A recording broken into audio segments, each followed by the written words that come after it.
Alright, ladies and gentlemen, Fabs in the house. And today I've got the Opinel DIY here with me for a quick review. This is a pretty good multi-tool, let's call it that way.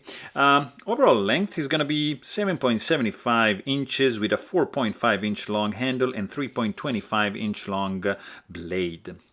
Very, very light in the pocket. This is going to be 2.7 ounces. It has some kind of plasticky handle. I don't know if it's G10. Let me know in the comments. But it's plastic. The grip is classic Opinel. It's very good. Zero hot spots. Even if you have this socket here for the bits. You have 12C27 Sandvik steel with a couple of serration which are going to be useful also as wire stripper, a nice Warncliffe blade, and overall, I mean, it has the Viro block over here, so very, very simple to lock open and to lock closed.